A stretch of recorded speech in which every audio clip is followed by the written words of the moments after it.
talking about the writing and the grammar, Mm, is it important mm. at the beginning, writing and the using grammar in the same time? Is it important?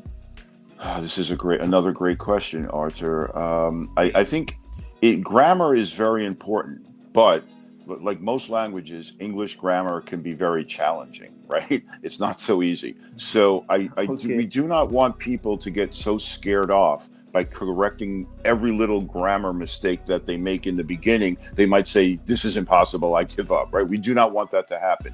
So I think we have to find a balance. Learning grammar is very important, but again, certainly in the beginning, early on, I would not want that to be the biggest emphasis because it might hold people back from going forward, from a fear of making mistakes. They might not say anything or write anything because they think, oh, I know this is going to be wrong. So we want them to try. We'll make mistakes, we'll learn from them, and then maybe the further and further we progress, there might be more of an emphasis on all of the grammar. But in the beginning, we just want people to, in our case, either talk or write, and we can work on the grammar as we go along. Because it can be very intimidating. I know grammar, it's either right or it's wrong. And whenever we hear wrong, or, so it can be scary. And it's not a good feeling, right? Something, oh my gosh, I can't believe I made this mistake.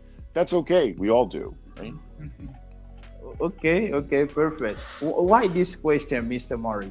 Because Mm, here we have those confusing mm, words like how to use do, how to use make, how am I mm. going to use the wait, I'm going to use expect. Then these words, how is it possible to be used or familiar to these words? Yeah, another great question, Arthur. You're asking so many great questions, which reminds me that to me, often the best way to learn is by asking questions, not always answering them, because sometimes they're difficult to answer. And at certain stages, we might not know in another language the answer. But as long as we can think of the questions, it shows we're processing and we're learning. And eventually we'll be able to answer. And the answer to your specific question is it's definitely repetition.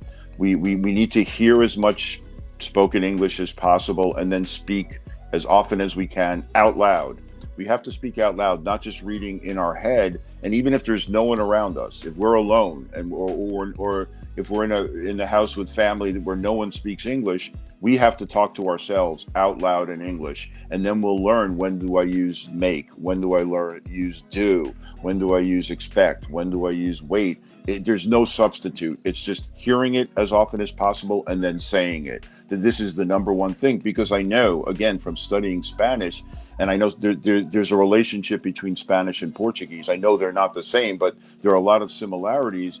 And the verb structure in Portuguese and Spanish is very different at times than English, right? Like the grammar of I am or I have in English is very different than Spanish and Portuguese. So it's just repetition, hearing it and then saying it and over and over and over.